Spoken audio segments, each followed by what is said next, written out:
You're now entering the Rambling Veteran Podcast, where we discuss the hard truths affecting combat veterans today. Depression, PTSD, suicide, both successes and failures. How the service branches treat us, how the VA treats us, and our own country, for whom we served. And we're leaving no stone unturned. These are their stories. Hear them, feel them, and let them be a call to action.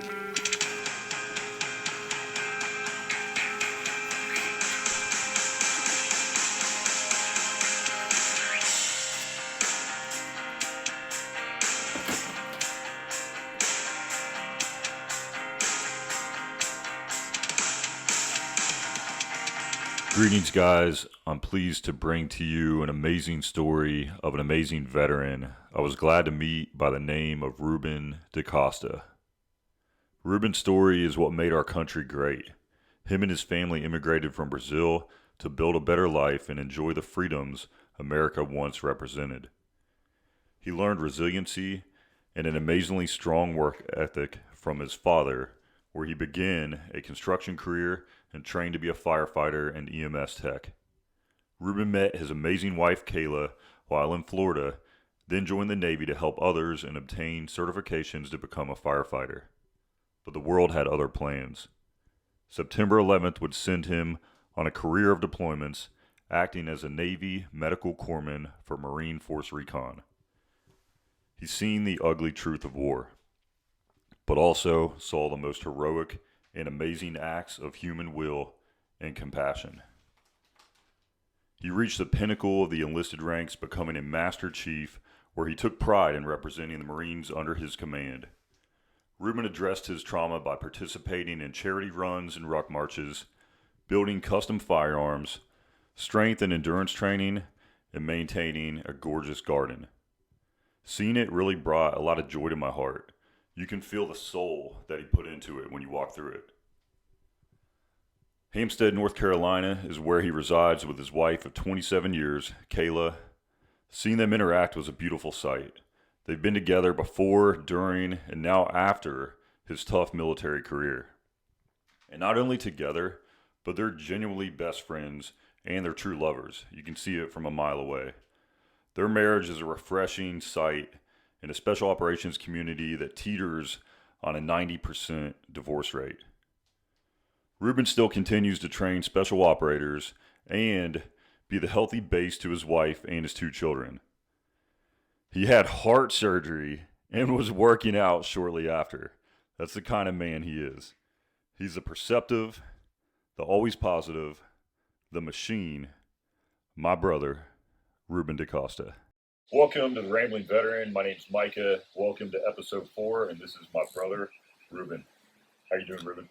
I'm doing well, Micah. Good to have you, brother. Thanks for having me. Thanks for having me here. So tell me and tell the audience, who is Ruben? Well, I'm a 24-year Navy veteran. Okay. Well, before that, though, I was married, still am married to my wife, Kayla. And I'm a father to a daughter, Alexia, and a son, Kalen. Okay. And they're in college, both of them. My daughter, she's at Penn State right now. Penn State. Yeah. Big Ten school. Washington State. Because we're close to Wilmington, North Carolina. It's called Hampstead. Yeah, Hampstead. Hampstead, North Carolina. Absolutely gorgeous. Perfect day in Ruben's garden. And we'll show that in the podcast. It's perfect, right? And we were going to term this Gardens and Guns because basically we've been talking, right, a week or two, like trying to coordinate this podcast between our schedules. And then I was giving him ideas, and he's like, well, I don't want to smoke cigars, or I don't like go to restaurants, or like do this and that. I'm like, what do you do? Like, what can we do? You know? And Ruben's like, I like gardening and guns, Micah. And I'm like, hell yeah, I love that. You know, same. So we're here, and it's just absolutely beautiful. I appreciate it. Oh, thanks, Micah. So how did so your kids? They're both in college? Yeah, they're both in college. So my wife's family, she's from the that area of Pennsylvania, and so my daughter, she really likes that area, so she wanted to go up north, go to college in that area. You know, she's very family oriented. and so she wanted to be near family as well Okay. in that area. I mean, so this is our transplanted area. I don't plan on going anywhere. You're a transplant. Where are you from originally? I was born in Brazil. Brazil. Yeah. Where at? Rio de Janeiro. Okay. Giant city, right? Oh, huge. Where the Jesus is? Yeah. It's actually called Corpsman. Okay. What's the story behind that, man? I wish I could tell you the entire story behind that. Yeah. I mean that's actually been there for a long time. You know? Has it? Yeah, but before I was born, it was there. You know, I've actually been up to it a few times. Really? Yeah. I saw somebody, I think it was on social media recently, and they climbed up it somehow. I don't even know how it's possible, but they climbed up the statue and it was at the top. I'm sure it's hyper illegal. Oh, I don't think so. But it was a cool picture. I guess it worked out. I don't know. Yeah. You're probably in a Brazilian prison right now somewhere. You got out by now. I don't know. Yeah. They'll be there with old Bolsonaro after he gets arrested. Perhaps. So when did you come to the States then? So I was 2 years old. My parents immigrated to the United States. Okay. Back in, I think about 1970. All right. And why did they come over, and where did you all move to? So they came over, just like any other immigrant, for opportunities in their life. Okay. And our port of entry was New York City. All right. And we lived there for probably about, I was about 16. Okay. So probably about 14 years. And my father, he worked at JFK International Airport for all that time. Well, most of that time. His first job he actually lived in Newburgh, New York, it's a little northwest of New York City. Okay. Yeah. Newburgh. And he worked in a hospital for a little while. Mm-hmm. And then he also worked in a candle factory for a little while. A candle factory? Candle factory. Okay, all right. Yeah. He's making his meat, he's in his new country. Did your mom work, or she was taking care of you? No, she didn't work. So I'm not the oldest. So my sister was older than me. So when we came up to the States, I was the younger of the two children. So it was my sister and myself and my parents. My brother, he wasn't born yet. Okay. How much younger is he than you? He's 3 years younger than I am. All right. Yeah. And my parents were very young, and they're self-taught. They taught themselves how to speak English. Really? Yeah.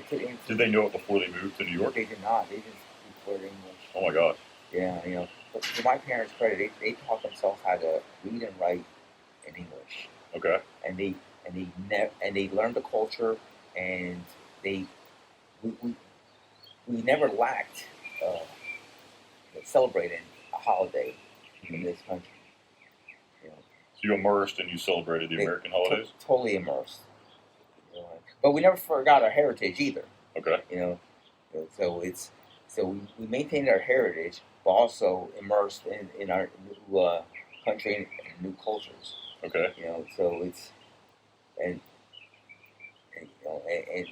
saw the opportunity, in this country. Then later on, when we got a little older, my mom, she went to work as well. All right. Still in New York City. So she waitress and bartended for a little while. All right. And but for the most part, she raised us at home. My father, he worked a lot. So he wasn't home that much. Mm-hmm. So credit to both my parents. It was difficult for them being in a new country and trying to make it work. But they did. And then eventually we moved to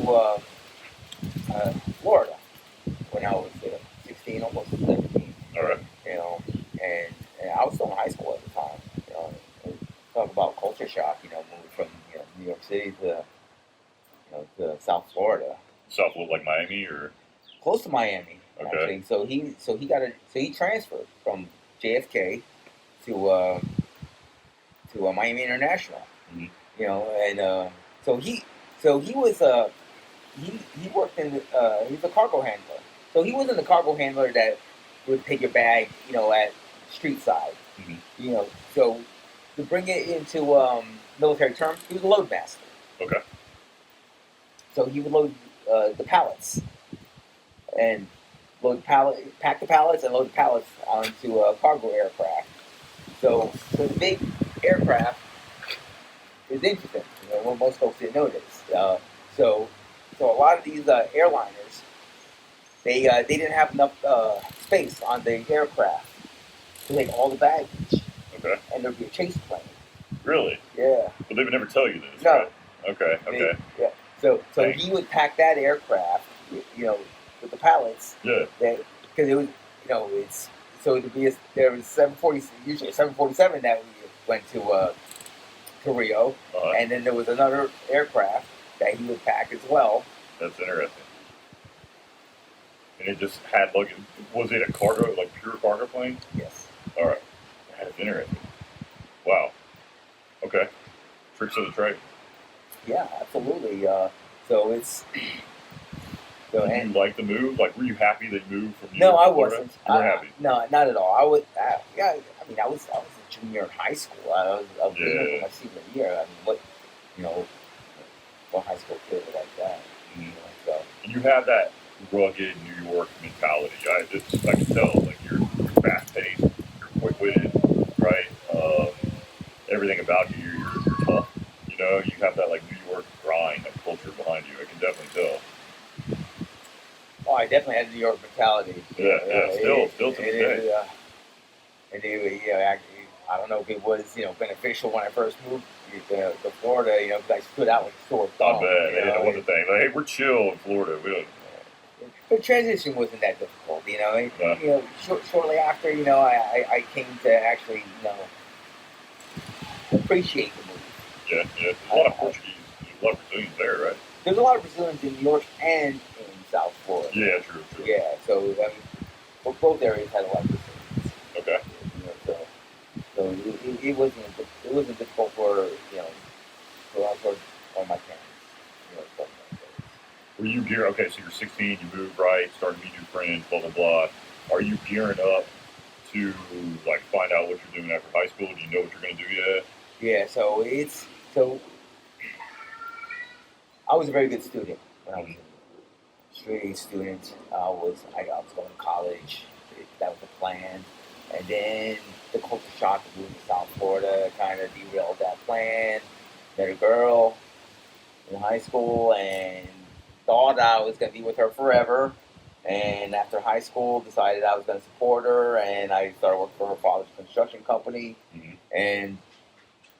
And I did that for 10 years, although I wasn't with her for 10 years. 10 years, okay. So until you're 26? Yeah, I take that back. Not her father's construction company, her uncle's construction company. I did concrete forms, and so I learned that trade. Very good trade, but I decided that's not really what I wanted to do. So we split up after a few years after graduating high school. But I continued to work for her uncle's construction company. Okay. Because I was a good worker, and they appreciated that. And they were good people. Okay. And so I did that for that long, and then I decided it's not what I want to do. Not what I want to do. You were making money, but there was nothing. So I was making decent money for that time. But this is South Florida. It's not a union state. There's no benefits. Okay. You work hourly in this trade, and if you don't work, you don't get paid. And then it's ebbs and flows as well as far as how much work there is. Yeah. And then I'm looking at all these other construction workers and see how old they are, and I'm like, wow, there's a lot of old dudes doing this. And they're broken down, their bodies. They're broken and broke. They're broke. Yeah, and broke. Yeah, geez. Yeah, and I'm like, that's not me. I don't want part of that. I don't want to do that. So I said, I got to do something else. Mm-hmm. And there was another thing that I always considered as a career. So when I was there, even when I was in New York, I always thought about either enlisting in military, Okay. or go to college and get a commission. But military was always in the back of my mind, and now I'm 28 years old at this time. 28. Yeah. Okay. Or 27 at the time. And so it's still in the back of my mind. That I'm getting older. I need to do something else. And then so this is 1997. Okay. So just put it in perspective. Give a time frame. So there is no war at this time. Bill Clinton. Kosovo was the closest thing. Yeah, yeah. Bill I Clinton's the wasn't- president. And and actually, the economy was pretty good at the time. Mhm. We had a budget surplus, if you remember. Oh, you probably don't. I do actually. Yeah, I've Okay. always been following politics. Okay, Nerd. and so I was like, what the hell am I going to do? So I already had met my future wife at this time. All right. Actually, at this time, I was already married. Because I had met my wife in 1995, or 94 actually. Got married in 95, Okay. and I continued to do construction at that time. But she comes from a family of firefighters and police officers, Mhm. and Is she from South Florida? she was in South Florida. Yeah, so she has a family that was in South Florida, but most of her family was still from New Jersey, Pennsylvania area. Okay. Uh, Like you were saying with your daughter and Yeah, state and all that. yeah. Okay, that makes sense. Mostly from Philadelphia, Wildwood, and Cape May area. Okay. So that's the greater Philadelphia area, if you will. So since they're all firefighters and police officers, I think, that sounds like a great line of work, and I'm looking to change my career. So I had a neighbor of mine who was a paramedic, and we lived in Broward County. At the time, Broward County was transitioning all their paramedics into paramedic firefighters. It wasn't just Broward County. That was a big push throughout Florida at the time. So Were they doing double work? they not that they were doing double work. They just wanted them certified as their dual certification. Okay. So they weren't going to do double the work, which has become the standard now. If you look at every firefighter now, they're you rarely will you find a city where they're not a paramedic as well, Yeah. or at least an EMT in the You're dealing police. with your first responder. Yeah. So if you notice, whenever there's a medical call, there's a fire truck right behind the ambulance, Yeah. because there are firefighters in that truck that are paramedics that need to get some runs, possibly in that house, either IVs or just get some rotations, to maintain their certifications. That makes sense. But that was new back then, Mhm. and that was a big push. So they had to have the classes big enough to run each class. So when the class didn't have enough students, they let the paramedics recruit their friends Okay. for the fire academy. It's pure nepotism. Yes. So it was my next door neighbor. Yeah. He's like, "Hey, Ruben, you want to go to fire academy?" Because normally there was a long wait for that. Okay. But I got into a Broward County paramedic firefighter class, which it's the same. It's the same exact course, Mhm. So he got me in. So I did that. So I got certified as a firefighter in Okay. just a few months. But And then did you work in that realm before the military? Or? but here it is. So firefighter. You get firefighter pretty damn quick. Yeah. It's just a few months. Well, paramedic, that's associate's degree. Hmm. That takes a I little did while. not know that. Yeah, so that takes a little while to get. So if you wanted to get hired, they wanted firefighter paramedics. Well, they can put you through the fire academy in just a few months. Well, they can't put you through the paramedic course in a few months. Well, I didn't have that. I had the short one, not the long one. Paramedic. So, but anyway, I still applied for jobs. I applied for every job opening there was. Yeah, and finally, Miami-Dade, which is the biggest department in South Florida, which is obviously City Miami department, and they were doing a big hiring push. They only do it every few years, and I didn't get hired. And they hired. So going to the fire academy, I wasn't working, and savings ran out, and I was like, all right, what am I gonna do? I was like, all right, I was all about the military, so I went down to the med station, and funny thing is, I was thinking about Marine Corps or Navy. Okay. Both officers. And I went to the Marine Corps office first and told them I wanted medical training. I didn't know they didn't have medics in the Marine Corps. So he walked me over to the Navy office. I had a little drug deal going on. Yeah. Because they don't like to get rid of recruits. No, number, that's true. Yeah. He could have talked me to another job. Yeah. He absolutely could have. Good on him, though. I mean, that's commendable. Yeah. He said you could be a corpsman, and that's. And I got recruited as a corpsman. Obviously, you have to pass, score enough, high enough on the ASVAB, and I did, and then next thing just a few weeks later, I was at boot camp because I didn't want to waste any time. I didn't want before I changed my mind. Yeah, you just had to go.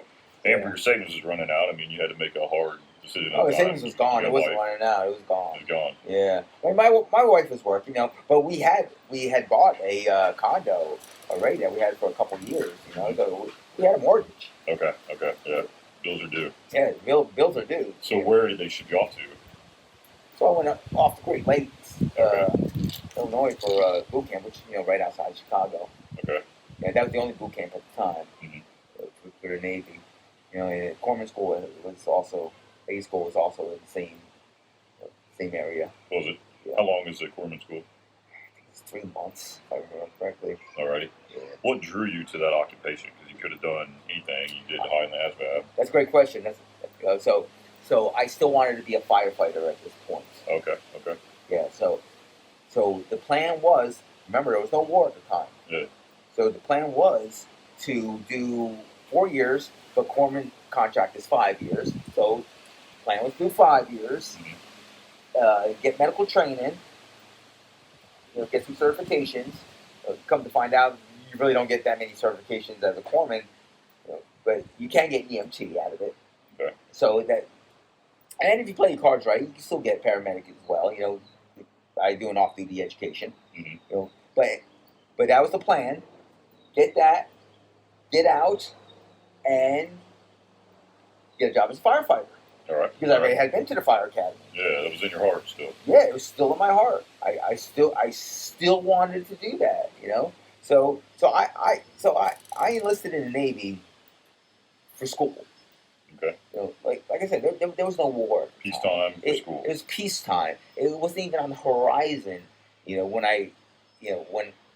the whole thing was initiated in '97, and then I didn't actually enlist till '98. Okay. So, actually, no, it was still '97, but I didn't actually finish the school till '98. All right. And then where did they put you after you finished? So, I still had Marine Corps in my heart, so I requested a Green Side command. Okay. So my first duty station was in Camp Lejeune. Camp Lejeune. Yeah. What's a Green Side command for the audience? With the Marine Corps. Okay. Any Marine Corps command is considered Green Side. For a corpsman, that's considered Green Side. Okay. So Blue Side is a Navy command. All right. And you put on a ship or a hospital somewhere? Yeah. For a corpsman, we've been shipped, hospital, clinic. But for corpsman, it's the Marine Corps command. What led you to that? What drew you into that decision? to go ringside. Yeah. Adventure, perhaps. Adventure, yeah, because you know it's going to be more dangerous. Yeah. I did not want to work in the hospital. And I really didn't want to work on the ship either. So. It seems like it would be, you kind of get sick of seeing the same people all the time and being in a confined space. I mean, you don't have a lot of freedom. It seems like it'd be tough. Ship life. Yeah, my personality really didn't fit it. I was very athletic as well. So it wasn't me. Yeah, that's fair. I felt like I wanted to be around other folks that were like-minded. Yeah, so type A individuals. So I thought the Marine Corps commands were more like me. Okay, so you get the Lejeune. Yeah, without actually being in the Marine Corps, but I wanted medical training, and I didn't know Marines didn't have medics. A lot of people don't. I mean, I didn't until a couple years ago. So they walked me over to the Navy. I said, "Well, really?" Yeah. But hey, I still ended up over there. So. You kind of got the best of both worlds because you were on the fence about them. It worked out good. Yeah. So funny thing happened then. So that was '98, and then it was a 5-year contract. Okay. So fast forward 3 years, September 11th. Where were you? Camp Lejeune. Okay. Still in Camp Lejeune. Were y'all watching it? How'd it go? So I had already passed the reconnaissance corpsman indoctrination. I already knew I wanted to be reconnaissance corpsman. Okay. So what does that mean? What is that? So there are reconnaissance Marines. So at the time, that reconnaissance Marines and force reconnaissance, that's the pinnacle because Marines weren't in special operations at the time. Okay. So at the time, that was the highest level of training you could get in the Marine Corps. That was the closest that you could get to special operations within the Marine Corps. Okay. Is there a difference between Force Recon and Recon? Yes. Okay. Yes. What is it? The level of training and missions. Okay. A little bit, Force Recon is a little bit more training and different missions? Yes. All right, more direct action, I assume, and stuff like that. Yeah, so you'll get more direct action training, and also your command is also different. So at the reconnaissance battalion level, you fall under the battalion, under the division. Okay. So force companies fall under 2MEF, which is the higher command. All right. Okay. Makes sense. So you had to go to a special selection in order to get into that unit as a corpsman? Yes. All right. Yes. And what drew you to that? So you're already in the mix, you're around Marines, and now you're like, okay, I want to go to that next level. So I went on a deployment to South America, of all places. All right. What country? Well, it was many countries. Okay. So it wasn't one deployment. It went to South America and Africa, and it was a Unitas deployment. I believe they don't have those anymore, those Unitas deployments.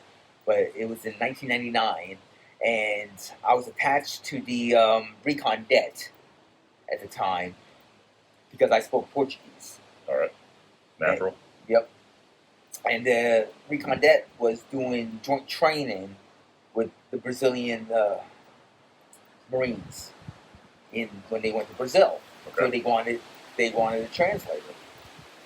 So I got attached to them to translate, and so corpsman over there, the Recon corpsman that was with that det, kind of took me under his wing and pretty much recruited me. Mm-hmm. And so after that deployment, I took the indoctrination, and at my command, when I was still at my command, which I was with 2nd Medical Battalion, mm-hmm. I know that sounds like a Navy command. It's not. It's still a Marine Corps command. And I passed it, and then when I you know, reached my time to PCS. I got pipeline orders and went through the pipeline. Okay. Yep. Of the Force Recon? Not Force Recon. You don't go Force Recon right away. You just become a reconnaissance man. Okay. Fair. Yeah. That was training pretty difficult? Yeah. No, but it wasn't easy, to say the least. It was long. The pipeline's 2 years long. 2 years long, really? 2 years long. Dang. And what does it encompass? What do you learn? Okay, so you go to the basic reconnaissance course. Back then, there was 2 courses. There was also the amphibious reconnaissance course, which is just one on each coast. They're essentially the same. So you had one out in Pendleton, one that was in Virginia. Virginia, okay. That was in Fort Story, Virginia. All right. Which is essentially Virginia Beach. And so you go to that reconnaissance course, and then for reconnaissance corps, and that's what the Marines go to. Now, corpsmen, they continue on training. After that, we go to dive school, and then we also go to amphibious reconnaissance course, which is pretty much a dive med tech course. Okay. And then we go to the SOCM course in Fort Bragg, yep, which is the first half of the Delta course. Mm-hmm. For the 18 Delta Special Forces operator. Mm-hmm. Yeah. So back then, now we go to the reconnaissance corpsmen and the MARSOC corpsmen. They just go through the entire course straight. But back then, we only did the first half. All right. You had your own training, and then you go for that. Yeah, and then we did the SOCM, which was 6 months long. Okay. Where was your field work at? Where did you end up doing it? Did you do a hospital or Indian reservation? Or I went to an Indian reservation. Yeah, which one? So I went to a reservation in Talca, Oklahoma. All right. Pretty interesting to see how they live and how different it is. Oh, that was super interesting. Oh, yeah, I take that back. I got it a little mixed up. Because I ended up going back for SFMS. Okay, yeah. Special Forces Medical Sergeant's course. Okay, really? Yeah, which is the second half. Interesting. But that was a few years later. So my first rotation was actually in Jacksonville, Florida. Okay. Yeah. And that's a high trauma area, right? That's a high trauma area, exactly. Okay. So you split time between doing ambulance ride along and also working in the trauma center in the hospital. Mm-hmm. Oh, yeah, where you see a lot of gunshot wounds, stab wounds. So the government, Special Operations Command, and so forth, they have this agreement ongoing with certain colleges and hospitals and institutions where they can go in the Indian reservations, right? And that's basically a big med cap. Am I right? Pretty much. Because you're going to these reservations where they need medical care, and then you're providing that, which you do in Afghanistan, Iraq, Syria. I mean, name your trip, right? You have constant influx of people come to you that require stuff for STDs, freaking whatever, infections, minor infections, everything to delivering babies, right? You've probably done it all. Yeah. So when I went to SFMS, so that's when I went to Talca, Oklahoma. So okay. I didn't go there until 2000. I could go there until 2009. Oh wow! So that was until years later. We were probably there, around the same time, man. Yeah. So that's more clinical oriented. Okay. Than trauma oriented. The SOCM is trauma oriented. Mm-hmm. SFMS is clinical oriented. And the trauma lends, to the stuff that they're going to see on the battlefield, wounded Marines getting shot, blown up, whatever, right? And that's why they put you in a hospital like that. Is that right? Yes. Okay. Yes. You see a lot of it there, right? Yeah. Absolutely. So I mean, you're going to see more trauma there than than you will see at a military hospital. Yeah. And it makes sense. Put you over at Womack, mm-hmm. Or Camp Lejeune Naval Hospital. Yeah. You're not going to see much trauma there. Interesting. Okay. So, bam, you get through that course, and then what do they do with you once you get through the 2-year training for that? Oh, that's when you get orders for your first command. All right. Yeah. Game on. Here we go. Yeah. So my first orders was the 3rd Recon, which is in Okinawa. All right. How did you like that? Was it culture shock? No, not really. I loved it. Yeah. I loved it. I've never met anybody that didn't like it. I by the time I got done with the pipeline, because I started the pipeline in 2001. All right. 9/11 happened in September. I was shipped off to my first school in December of 2001. So you weren't even gearing up to get ready to go, even though it was kicking off. I think we went in October, right? Initially, America did. But the gears weren't winding in Afghanistan. It wasn't a big abortion that it became eventually. No, it wasn't. It wasn't. And the funny thing is, so 9/11 happened in 2001. You got forces that go trip off in October of that same year. Yeah. To go kick Laden's ass, right? Mm-hmm. And so here I am, about to go to this long pipeline. Guess what I thought? I thought I was gonna miss the war. Oh yeah. It'd be over, right? Yeah. Joke's on you. I was like, damn, I missed the war. Yeah. I'm gonna be. You wanted to go? Yes. Okay. All right. Yeah. Don't we all want to go to the Super Bowl? Yeah. Exactly. Amen. Yeah. So I was like, damn it, I'm gonna miss the damn war. But I mean, obviously I didn't miss the war. Yeah. So in 2003, I get orders, to Recon, and it's just after a few months of being there, well, what happened then? Iraq. Oh yeah. So I get sent to Iraq. Okay. What part? I got sent to Anbar province. Okay. Hot. Bunch of Sunnis. Yeah. That was before the Sunni awakening. What month was that in 2003? So I got sent in August. August. Okay. Late July. Yeah, I guess it was late July. Okay. August. Was Anbar hot at the time? Because we were still fighting the government at that time. So it was OIF 2. Okay. So the big push had already happened. Yep. And we were getting ready for the elections that were going to happen in January. Okay. Yep. I remember. Yep. So the deployment was long back then. How long was it? So not as long as the Army deployment. The Army deployment was for 15 months back then. Very good. That was insane. But we were there for 10 months. All right. Which was long for a Marine Corps deployment. Oh yeah. Normally our deployments were 6 to 8 months, but we were there for 10 months. We got extended the election. Okay. And what was your main job and task over there in Anbar? So we had one was on weapons of mass destruction. LOL. We keep digging and we just never find them. What'd y'all do then? Like, how do you go about that mission? Tell me what you guys did.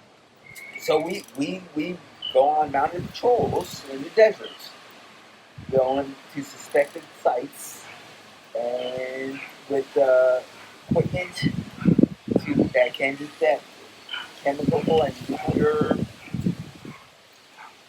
weapons. Okay. Yeah. Was this your core mission? Excuse me. No, that wasn't our core mission. No, that was the secondary mission. Okay. Yeah. All right. Yeah. So Fallujah also happened while we were there, but we weren't. So we weren't in that main push. So we were protecting the left flank. Yeah. I got you. That western flank of Fallujah, Yes. Okay. Yes. That was our push.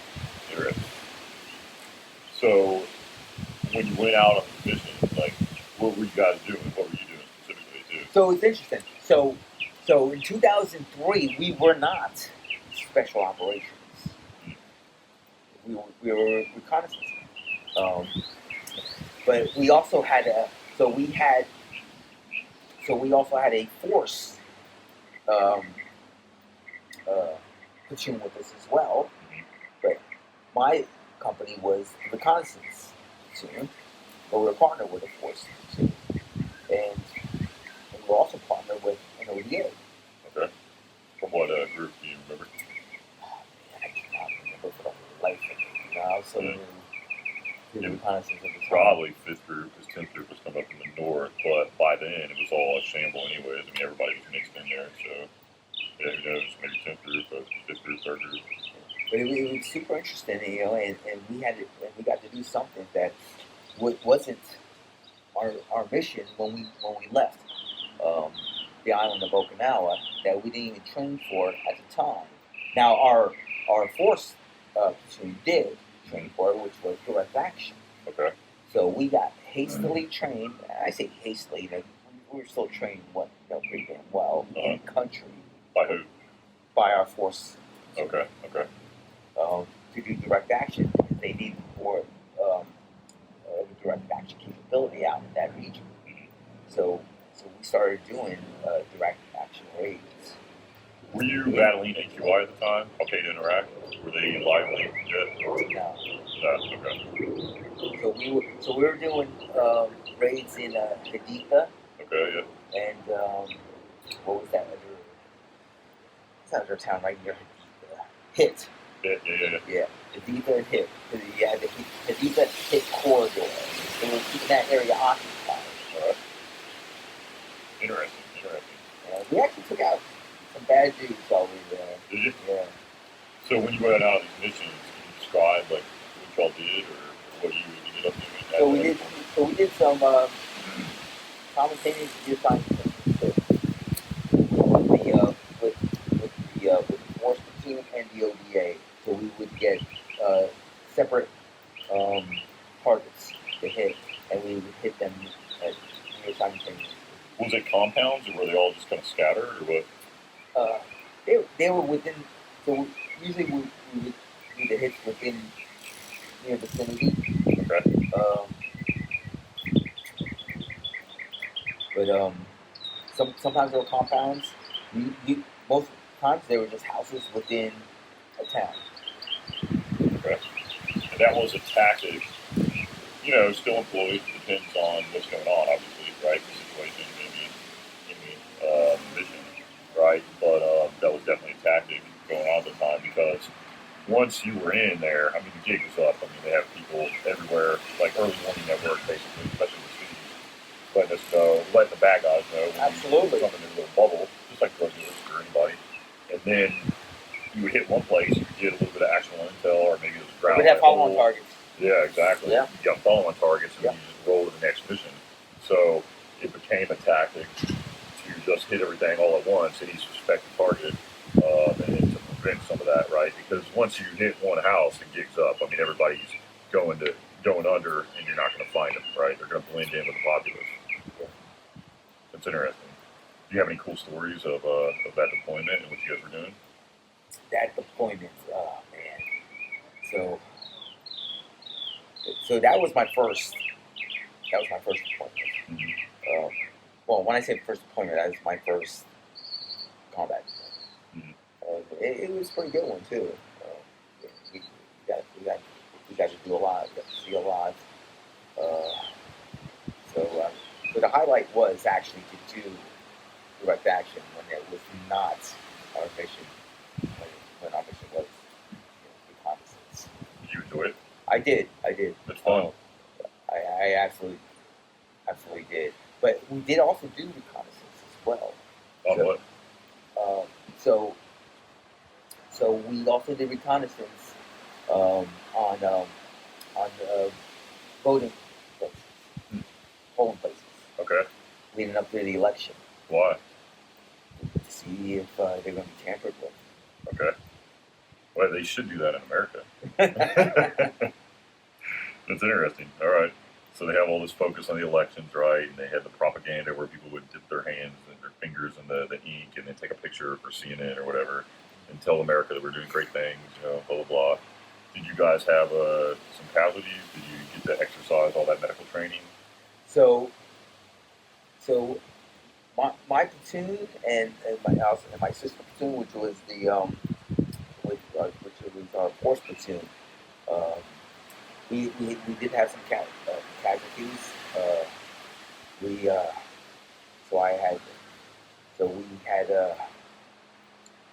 I was mostly the force platoon guys that had a few casualties.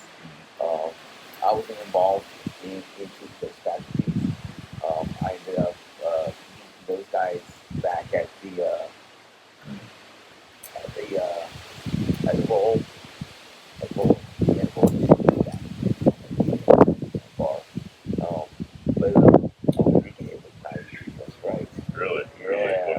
almost forgot so many So many. instances. I forget them. Yeah. So we did get hit with an IED. So it's interesting. So we're rolling through daylight too.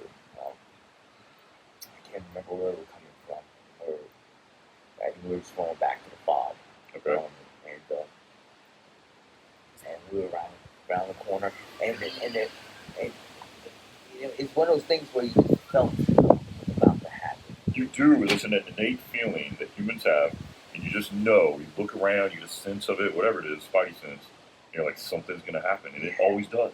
Yeah. So these vehicles just hauled past us, and then just went left when we went right. Okay. As soon as we made that right, boom. And so my vehicle made it past that corner, and the vehicle right behind me, which had our platoon leader in it, got hit, and the vehicle was disabled. What were you all driving? We didn't even have armored fucking vehicles. Really? Yeah. Were they just like They're Humvees? Yeah. All right. So some of our vehicles were armored, some of them weren't. I think his vehicle still had soft-sided doors. Well, zip-up campus Yeah. or whatever. Yeah. Yeah. So they took some shrapnel, and actually. Big old lizard there. He's coming at us. Oh yeah. That's a nasty one. Ugh. Yeah. So I actually had to treat those casualties. Really? Yeah. They took shrapnel, or you did? They Sorry. did. They Okay. took shrapnel. My vehicle, you can feel the blast wave from my vehicle, but there wasn't any shrapnel that hit my vehicle. Okay. You think it was like a RFID type thing, or like a remote, and they were like, okay, they're making it right. Oh, I think it was command detonated. Command det, yeah. I think it was command detonated. Yeah. Yeah. Do you think they were in that car? Or Yes. Yeah. Yes, I do. Getting close enough to trigger it. And then, Yep. Yeah. Yep. So I think they got close enough, and then they haul ass out of there. Yeah. You know, it's funny. It's not my call, but yeah, it's like I wanted to chase those fuckers down. Yeah. Right. Yeah. They. But it's probably not the right call anyway. So it's good that it wasn't my call. Typically, yeah, they're going to draw you into something. Yeah. So you're on the X, right? You're helping this lieutenant, your platoon leader. Yeah, and also the turret gunner. He got hit as well. All right. Yeah, because he's out of the truck, right? Yeah. And the vehicle wasn't armored. Yeah. So. Were they okay? Yeah, it was minor crap. So the he was actually driving. No, he was actually driving. He got hit in the hands. Oh, man. Yeah, doesn't that seem odd? Yeah, odd that he's driving. Yeah. He's got bigger things to do here, but. Yeah, I think he wasn't driving. It's hard to remember. But you do what you got to do. Ultimately, you're more. Make it happen. Yeah, but the third gunner, he got hit in the buttocks. Did he? Yeah. You got some cushion back there normally, so I mean, maybe that's preferable. I don't know. I don't want to test it, but at least it wasn't the other side too, man. Yeah, it's funny when I wrote up the note too. It's like, could you word this differently? Really? It's gonna be in my medical records forever. Well, they had to write up the Purple Heart for it. Oh yeah, true. Yeah. Jeez. And I put buttocks in it. Did he? Yeah. Dang. I don't care. So you got some action. You got, they were okay, right? Made it out good. Yeah. And then, okay, you transition, right? You're on your way out, come back to America. How'd that affect you? Did you acclimate well to it? I mean, that's your first time going war, right? You saw some stuff. Yep. Yeah. And so there's another incident that happened on that. So really, yeah, it involved me, but it involved our So we were part of the 31st MU. Okay. That went out there. So there was a helicopter, and it was just days before we were going to return to, that went down, and 31 members of our MU were killed. Oh my in a God! helicopter crash. Really? What kind of helicopter? It was I think it was a 53.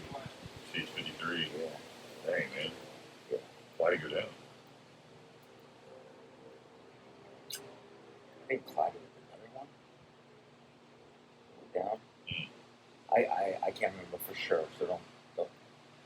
Yeah, it's fair. Fog of war, man. What that was a long time ago. What happened? Were you a responder to it, or No, I wasn't. I was you not. want to see that, I bro? was not involved in that. But it was members of our MU, and, Yeah, and everyone on the helicopter was killed. it's a lot of men and women. And we were just days from going home. Oh my God. Yeah, and at the time, another interesting thing about this deployment, it was kind of crazy. So that was what happened. So we floated there on the Mew. So they dropped us off.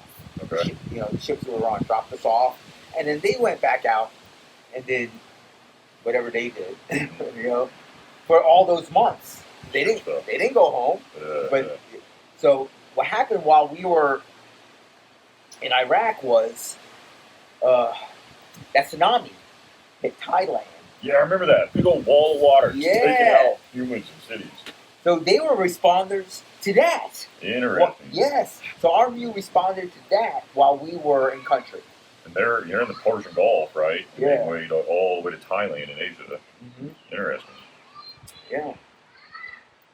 World police, man. Yeah. So our same MU went to Iraq, and technically that's still our MU. Yeah. Responded to tsunami relief. Okay. Well, it's admirable. Yeah. Dang.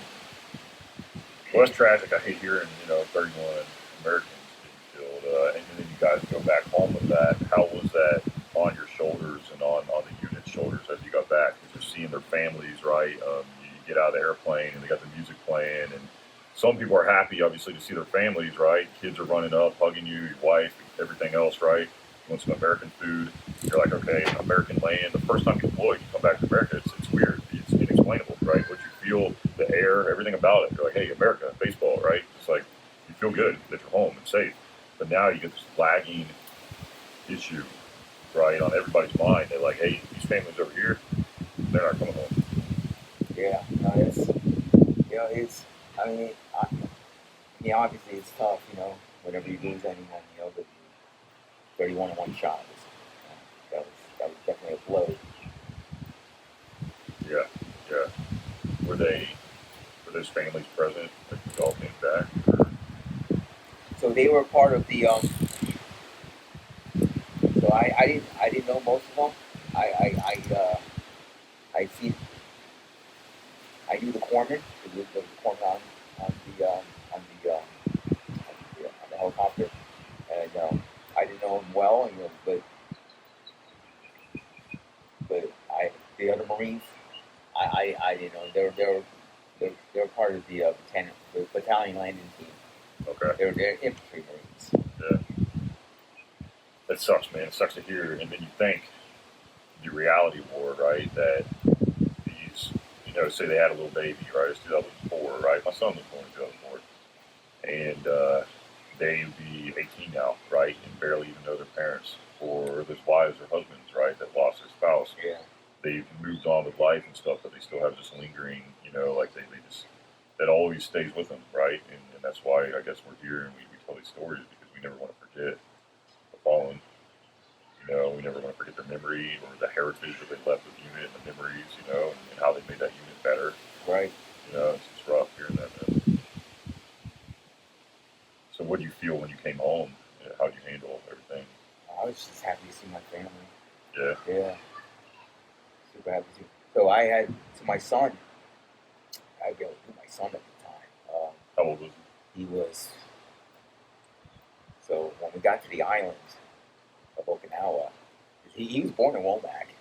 Oh, Fort Bragg. Yeah. I got a son born there. Yeah. God bless you, Colby. Yeah. And then we, and then I got my orders, to Okinawa, just a month or so later, and so he was 3 months when we got to the island, and then I left within 7 months, and I was gone. So you came back, and he's like a year and a half or whatever, right? Okay. Little baby, like, what do you think? He didn't know who I was. No, he wouldn't. He didn't know me. It was weird. You got to warm up to each other? It took a while. Yeah. It did. Because after I got back, I went straight to another platoon and did another workup, and then deployed again. To where? Well, so this deployment didn't. I didn't go to Iraq on this deployment. So we went to. We just went into that Philippine, Thailand area. Okay. So we ended up. So on that, it was 31st MEU again. All right. You know, so we were just patrolling that area. So we actually ended up doing on that one. We did a landslide relief. Landslide relief. In what country? Philippines. What did that look like? I can't even fathom that. So, so that was in Leyte, which, so interesting about that one was, so Leyte was controlled by, I forget which one of those terrorist organizations down there. In the Philippines? Yeah, Abu Sayyaf. Abu Sayyaf? Yeah. Yeah, probably. Or NPA or something. Yeah.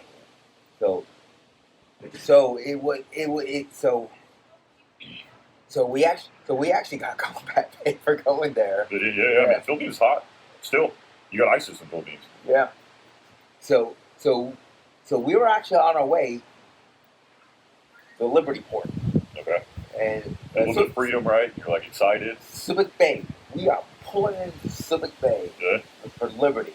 You know, and there's a lot of family there, you know, in the port because you know, Navy ships. There's a lot of Filipinos in the Navy. Yeah, that's true. Same in the Army. Yeah. And they have a lot of family that's in the port ready to receive them. That's cool. Yeah. But we never docked. I mean, we're pulling up the dock, and then all of a sudden, Oh my goodness! Imagine. We're pulling out. What the hell's going on? On both ends, you know. Yeah. Come on, dude. Next thing we know, next day we're in Leyte, responding to a mudslide. So what did you do with that? So thing is, so we got, our mission was to escort the 3rd Intel team, who's going to put sensors down where it's suspected that where the school is, the elementary school was, underground, Okay. to see if there are any survivors where that school was. Oh my goodness! Wow. And we also had to do a route recon, bridge rep, and a forward rep Okay. along the way. Okay. And you were assisting with this, or I was on the recon team that was doing this. I don't even know they did that. I mean, it makes sense, but yeah, that's wow. So, and we're security for the 3rd Intel team as well, because like I said, it was you know, controlled by Abu Sayyaf. Yeah. The area. So we were there within like a day or two, you know, and then so we, you know, we inserted and we patrolled all the way up to where the bus slide was, and you know, we had grids. You know, along the way we did those reps, and then when we got to where those grid coordinates were, they set their sensors, and they got hard hits. They were survivors. Really? Underground. Underground. Actively still underground. So when we got there, we weren't the only ones there. There were a lot of NGOs there as well. Okay. Non-governmental organizations trying to assist with the disaster recovery. Absolutely. How do you? I don't mean to cut you off, but how do y'all get there? Did you have to like walk through rainforest and patrol? Yes. You did. Yes. You're walking through a rainforest. You got a rucksack on, right? You got Oh, all your yeah. Sensors and crap. Oh yeah. It's crazy. How far? And how long that movement was. There was a few clips. Okay. Quite a few clips. From your spot, did you see Yeah. anything crazy in like the forest up there? Oh, there's all kinds of wildlife in that forest. I've heard, yeah. Monkeys. No man's land. Yeah. Snakes. Yeah. Yeah. Creepy. It's a rainforest. Yeah, stuff you see on like National Geographic. You want to walk through. It's totally rainforest. Dang. insects that you never seen before. Yeah. Yeah, Jeez. yeah. You're probably still discovering some of it, you know? Yeah, yeah. It was definitely interesting, you know. But that so Mike, I'll tell you what it's one of the most difficult things I ever did in my entire life. Really?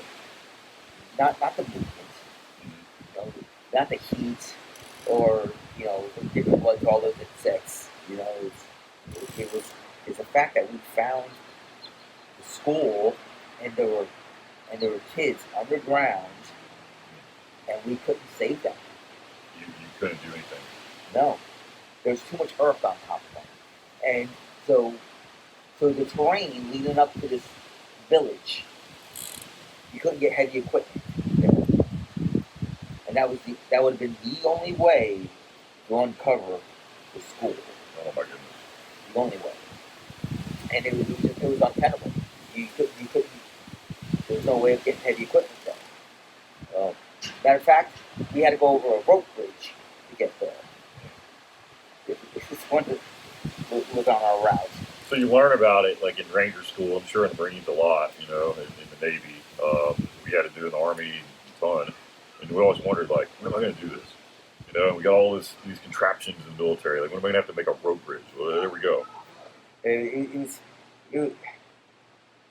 was an experience. It was a once in a lifetime experience. And were you able to get anybody out of there? It was a mute cause. Couldn't do anything.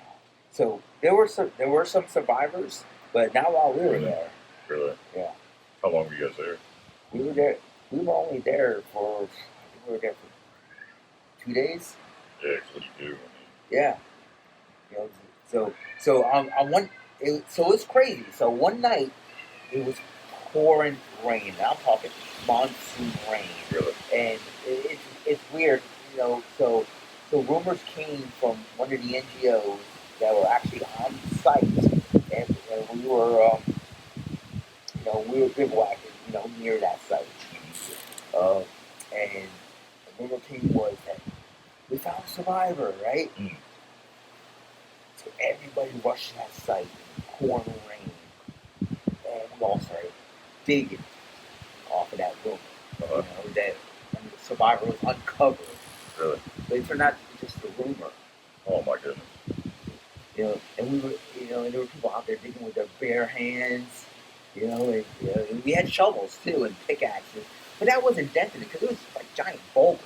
Really? Yeah. Like, what are you gonna do? Yeah. So you're like a giant boulder. You're not denting that thing, and you're barely moving any ground.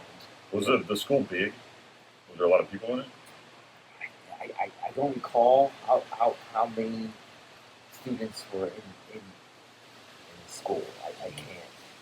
It's all open source. So that mudslide was that 2005, I believe it was. So what? Now you get back, right, and it's got to be terrible to know that you're standing here and there's somebody struggling, another human struggling. Children. Well, there were adults in there too, because the administrators and teachers as well. And you're like, well, that has to be the worst feeling on earth. The worst. I felt it, and I saw it in Syria. I don't want to override the story, but it's helplessness, pure helplessness, right? It is. I've not heard about this. Really? I did. When you got back to the ship, how'd you feel? Because it's all fresh, right? I felt horrible. Horrible. I felt helpless. Helpless. I couldn't help them. Mm-hmm. As a medic too, like your whole job, man, is to help other people. My ruck was so heavy. Like, what are these people? Because I was thinking going in, what am I gonna need? What are they gonna need after getting out of the ground, after being buried underground for days? Mm-hmm. They're gonna need rehydration. Yeah, fair. I had so many IVs and fluid in my bag. That thing might probably weighed 100 pounds. And you weigh. Not to mention all my other gear. Yeah. And ammo. Yeah. And then we go through this hard training, like recon training or whatever the heck you do in the military, and you're like, why am I carrying this stupid rucksack? When am I going to have to carry a 130-pound rucksack or whatever? And like, that was sure it. As hell, you're going to do it. That was it. That was it. But guess what? When you do it for real, guess what it doesn't feel like? 130 pounds. Mm-hmm. it needs too much. Feels like hope, Yeah. sustainability. You know. Yeah. I wish I knew that when I was going to training, though. You can't replicate that one. Yeah. Well, dang, man. So was that pretty hard to deal with on your conscious and everything? Yeah. That one's still hard to deal with. Never quite. I mean, I don't think you can. I don't think you can ever quite get to a finality with that. It is what it is, and you take and go. That sucks. Yeah. So you get back on the boat, and where'd you guys go next? Yeah. I can't remember anything else from that deployment there other than that. Yeah, that kind of shaded it all, didn't it? Yeah, because on that deployment we ended up not going to. We thought we were going to go back to Iraq on that deployment, but we didn't. But I mean, Iraq was pretty easy compared to that. Was there any assistance with it, like chaplains or emotional support, psychologists, anybody on the ship that was like, "Hey guys"? There was. I mean, but back then it's because it's strange, when you're active and you're doing, it's almost like you don't need that support. Your support is the guy next to you. Okay. We're each other's support. The best kind too, right? Yeah. So I don't need, or we didn't need chaplain. And at the time I don't think I did.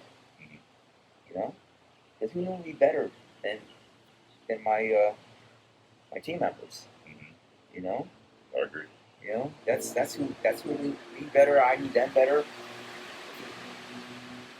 Chaplain didn't do much for us. And at the time, they have their place. They do. But then and there, each other. Yeah. Was the best support that we had. That's rough to hear. Okay, so now you got 2 trips behind you, right? What happened next in your career? Yeah, so after that one, I was a little I was PCSing soon. So I was coming back stateside. And so it was 2000. Getting close to it was 2006 now, and MARSOC came alive. Okay. I got orders MARSOC. So MARSOC, brand new unit at the time, right? Brand new unit. Right. Yeah. So I got orders to MARSOC. So I come back to the States. I go straight to MARSOC. I go to Golf Company. And immediately go into a workup. Matter of fact, they were waiting for me. They were ready in the workup. Oh, really? Yeah. Ready to deploy again. Yeah. Okay. Yeah. And where were you guys headed to? Afghanistan. Were you excited about that? And the pace, right? You're gone, and your family, right? Your absence, like, how was that dealing with all this? It was just life for that time. Look at this. Yeah. This is a strange picture. Oh, it's an interview. This is Micah. Oh, I'm sorry. Hi. How's it going? Oh, he's gonna edit it. Don't worry about it. Well, that's my wife, Kayla. Good to meet you, Kayla. Hi, you too. Beautiful house. Honey, can you close the door? Yeah, I'm gonna leave you at it. So, yeah, so was it tough on the family? And it was tough on you being gone? It really wasn't. Mm-hmm. It's what I wanted to do. It's just the motivation. The motivation was really there, and I really want to talk about that motivation a little later on. Okay, yeah. I do. Yeah. It really drove home. Why I did it, why I stayed doing it for so long. Okay. Yeah, I want to hear your take on it for sure, because you kept going for a while, right? I did. Because I wanted to do it. I wanted to go on deployment after deployment. I wanted to do it so bad. Why? You want to get into it right now? Sure, might as well. It's natural. All right, so let's rewind. Okay. Okay. So I came into this gun club to school for an education. So I want to be a firefighter. Mhm. Then September 11th, 2001, those towers go down. Mhm. You know, and part of and part of my motivation was be a firefighter. All those firefighters, you know, On ground zero. on ground zero, All right. all doing their job. They're all going up. All those people are coming down. You know, and just all those all those police officers standing at their posts. You know, Mhm. evacuating people. You know, and enough of those people went to work that day too. You know, throwing themselves from the building. How crazy was that? Mhm. You know? Surreal. It just it's ingrained. It was ingrained in my mind and my heart. You know, as it is in many others. You know, it's just not just me. You know, so all of a sudden, education didn't mean anything anymore. It turned into something else. It turned into something much more. You know, so I hate to use the word revenge or vengeance. You know, but it kind of felt like it. You know, it, it, but that played a large part of why I wanted to keep deploying. And I could deploy enough. You quench that thirst. Yes. I don't mean to cut you off, but you're from New York. These are your friends, family, etc., right? People you grew up with around. My father still lived in New York Yeah. at the time. He had moved back to New York after he divorced my mom. Mhm. Well, he didn't divorce my mom. My mom divorced him. But anyway, after they were divorced, he moved back to New York, and he was a chauffeur in Manhattan that day. Mhm. He was working. He was close to it. He was close to it, you know. And I was raised in New York, and I saw a friend. I had a good friend of mine who worked at the World Trade Center that I went to elementary school with. Did they make it? He made it. He made it. He made it. So This is your adopted country too. You know that was attacked. That's right.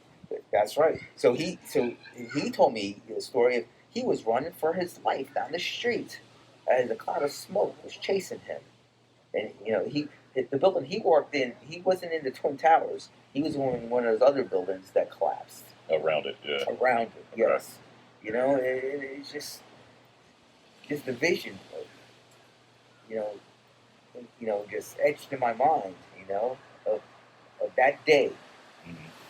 You know, was became my motivation, and I could not deploy enough. So if somebody could deploy, who wants to play? Right here, send me. I'll go. So And with like you said earlier, it's Super Bowl. Like you're on the best team. I mean, really, going into the Super Bowl, and that's our game time, right? And it's game time. often some people look at it like selfish. Oh well, he just deploys, does his career, and then takes his family back. But I don't think us operators think like that at all. I think we're like, hey, we fought just like NFL players got to the NFL or Major League Baseball players or whatever, right? We fought to get here. This is the pinnacle of the military. This is the job that our government and our country gave us, which is extremely important. We just got attacked, right? And in your homeland, and you're like, it's game on here. Like, it's very unquenchable, and it's kind of like a whole family approach. It's like, okay, my kids are back there. They're safe right now because of what I'm doing, right, overseas, and my wife is safe, and she's taken care of because of what we're doing overseas. Right. That's the purview. I don't think there's a lot of selfishness in that. I think that's selfless service, in my opinion. Yeah. And let's take it further. Let's talk about team. So part of the team is the family as well. Yeah. The family unit. So back home, I have my wife, and you just mentioned it. My wife, she was taking care of the kids, knowing of of the importance of what I was doing, Yes. and gave me her support. I've been married to my wife for 27 years, and that's Congrats. Thank you. And that's and that's no accident, you know. She, she, she supported me throughout all those deployments, you know, and and took care of these kids. She raised those kids. They're successful because of her, you know, and then my kids, they're understanding as well, you know. They love daddy no matter what, you know. Whenever daddy came home, it was they didn't regret that I was gone. They were just happy I was home, you know. And so they're just as much a member of the team as my teammates. Heck yeah. I hate it when people misconstrue it, you know, and they say that well, they just want to go kill people, they want to go be violent and get retribution and blah, blah, blah. They don't care about their family back home. People, the whole reason you joined is because you care about people. You care about the country, you got deals with the country, you Right. people here. And not everybody, God bless them, can go serve. Not everybody is young and able-bodied and healthy to go serve and fight for their country. It But you wasn't. stood up and volunteered and did it. It wasn't about me at all. Exactly. It wasn't about me. It originally was about. It originally was about me in 1997, but in 2001, it became about those people in Ground Zero. Hmm. That's what it became about. Interesting. So that's it fueled it fueled me even after I stopped operating. It was still my fuel because now I was still supporting operators that were still fighting the fight. Yes. I became senior enlisted and administrator, but I was still supporting that same fight. And you went all the way up to what, E9, right? And that's Master Chief, highest you can go enlisted in the military. Yeah. What do you think drove you to be that successful in your career? If you were to look back, right, be retrospective, what do you think it was? Not everybody does that. Maybe I had a couple things going for me. I enlisted kind of late, so I had maturity Okay. that maybe perhaps a younger person might not have had. Yeah. So that gave me a good head start, and also the motivation that I thought I could do better and contribute more in a higher leadership position. So. Because you saw all kinds of bad leadership on the scene Yes, to that point. absolutely. So I always felt that because I liked being in charge, and I felt I could do better. So I thought if I could attain higher, more rank, and climb that ladder, that I could do more from a higher position, and mentor, next generation. Yeah, it's commendable. You reach that kind of point, precipice in your career where, like, okay, now it's about serving others. Now I got to instruct, or I got to be a leader and represent these people appropriately because you've seen when it went wrong. Absolutely, and I don't even think I made it. In fact, just yesterday, I had a sailor that worked for me give me a call, Really? asking for advice. He's the chief now, and he's got chiefs where he works. But he called me, knowing that I'm retired for over a year, and asked for advice. Interesting. I love it. So, so now as you're transitioning into the senior roles, right? You have combat experience and everything. What did you end up doing? You told me a story one time about the Brazilian Olympics in the favelas and all that. Oh yeah, so It's a very cool story. So one of my deployments, obviously not a combat deployment, Well, they weren't all combat, Interesting though about as soon as I got back from this deployment, because it's relevant, but we'll get back to that deployment. Okay, but as soon as I got back from this deployment, which was a JSET, to Brazil, Joint Combined Exchange Training. that not even a few weeks back, So there was an incident over at the certification exercise for one of the companies I was deploying, and the medical chief got fired, Okay. and they needed somebody to go. Once again, I raised my hand and said, "I will go." And I ended up going to Afghanistan again. What part? This was Farah province. Okay. And how was that deployment? How long? What you guys end up doing? Were you fighting? So we did a VSP initially on that deployment. What's that? Village stabilization Program. yeah. Gotcha. So that was the first half of that deployment, which is interesting in itself, because you're living in a village, Yeah. in a compound, that you man and you provide your own security for, and but then we moved into the FOB for the second half, and we started training ALP, Afghan Local Police. All right. And so that was our mission for the second half. What year is this? 2012 or 13? 12, yeah. VSO got real big. Petraeus wrote the doctrine, blah, blah, blah. And then they finally got it adopted in the military and started instituting it. And I want to hear your perspective on it, okay? So, especially that deployment. You have FOB life, and then you have Village Stability Ops life. What was the difference, and what saw the most fruition or, like, positive gain? All right, so we could have done the ALP mission from the VSP. Okay. We could have. Yeah. But that wasn't our mission from there. But we were doing local patrols from there. We were patrolling the area. So that's most of what we did from that area. We did dismounted patrols in that area. Presence patrols. Presence patrols, yeah. Presence patrols. With your partner force. With our partner force. Okay.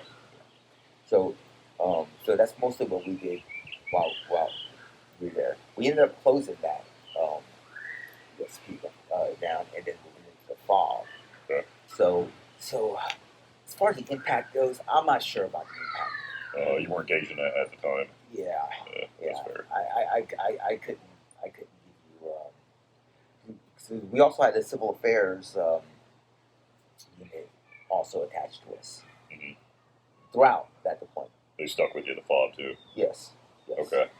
I do like to get the perspective because I am a proponent of VSO and working with and through a partner force, right? Kind of pouring out the water, extending your influence naturally, right, amongst the locals and putting that local face on it.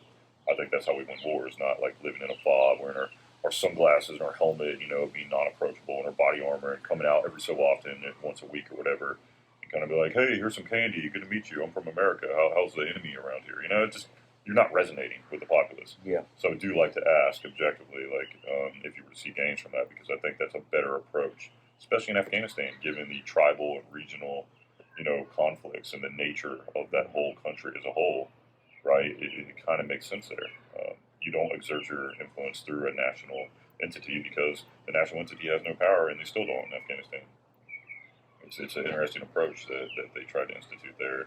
Unfortunately, big military, I don't think, was behind it all the way. Their egos got hurt. Yeah. Because the colonel wrote that at the time. Was it? Yeah, Colonel Petraeus at the time. Yeah.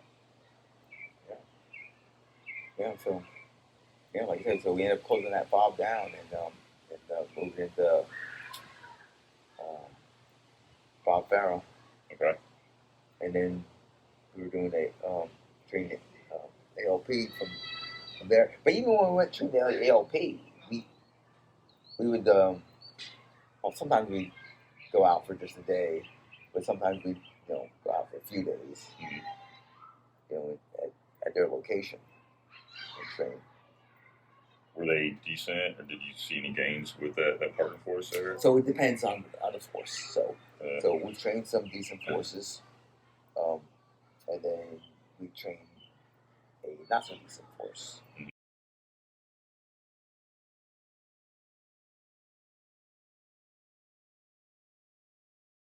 The hardship that came with that loss that you experienced, right? you head back home. That was towards the end of the deployment, right? Yeah, sure was. All right. And then how things go for you? Yeah, so when we got back, it was everyone on that deployment took it really hard, really hard. So we relied on each other on that one once again. But it's strange it happened, and then with deployments the way they are, we went our separate ways, for the most part, most guys, and we kept deploying. So we really didn't, most guys really didn't see each other that much, and then when we did see each other again, it was almost like we didn't talk about it. Too tough? Yeah, I think it was. It was too tough for everyone. Yeah, that one was different. I think because of the circumstances in which it happened, it made it different. It made it difficult to talk about.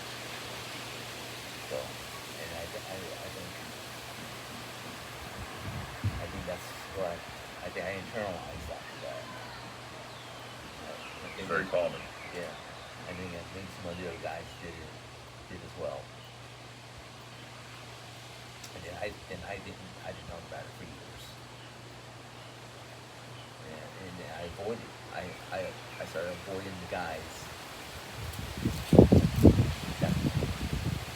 Avoidance too is very common. Really bad. Which is almost, it's literally the opposite of the best way to initiate the healing process, Yeah. in many respects. Yeah. Like Fix something real quick.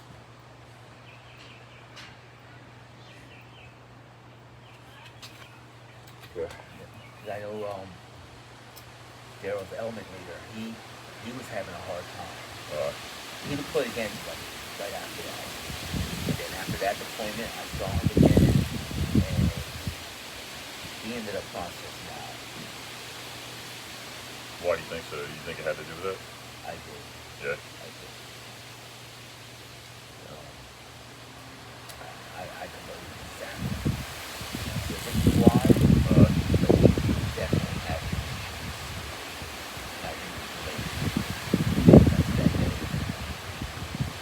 Do you know how he was handling it, or how some of the other guys were handling it? We often don't, do it in the most healthy manner.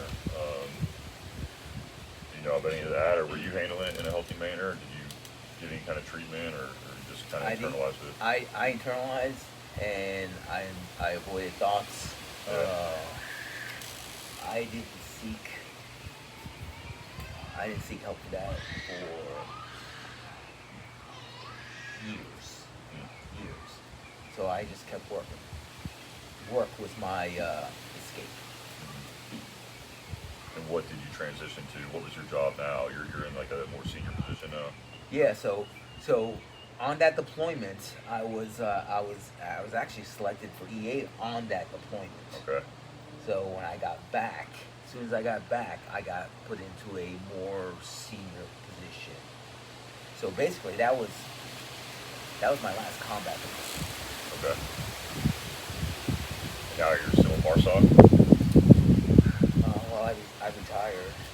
Well, at this time, right? You got promoted to EA. Did you stay in Oh, I MARSOC? stay with MARSOC. Yeah. Okay. Yeah. Oh, yeah. I stay within the organization, and I went from command within MARSOC. Mm-hmm. I bounced up to it. I think I went to the regiment after that. Okay. I was with 3rd Battalion. And then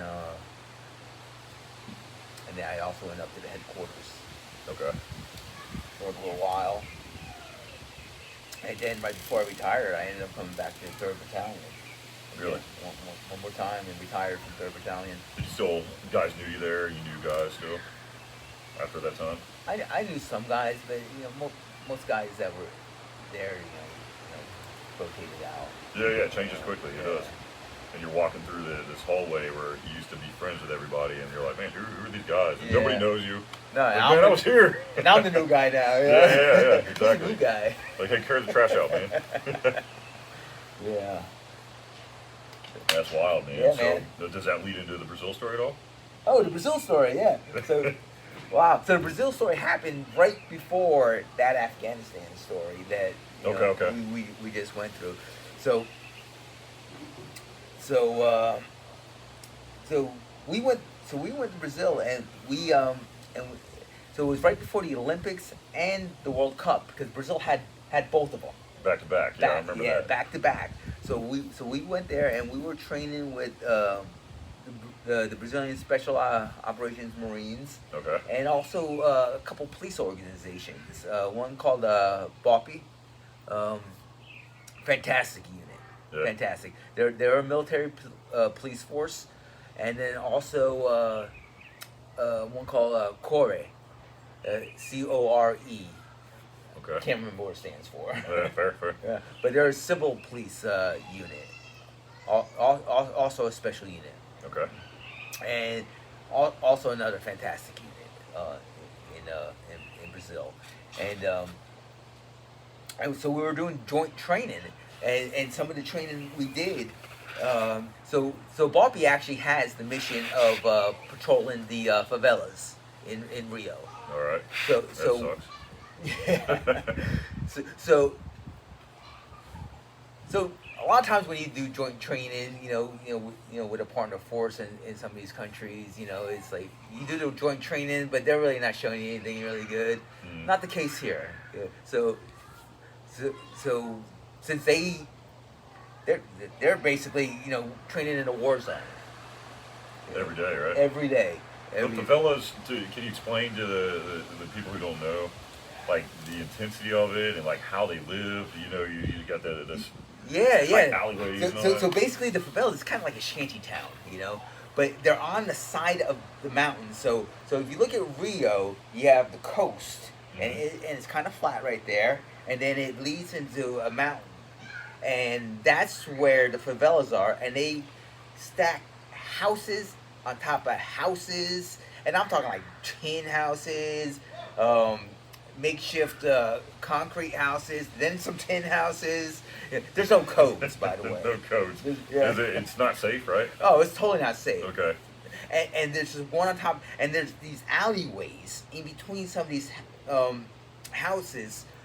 I like to say they're houses, but sometimes they're like 3-4 stories high, and they're makeshift houses. How do they get up there?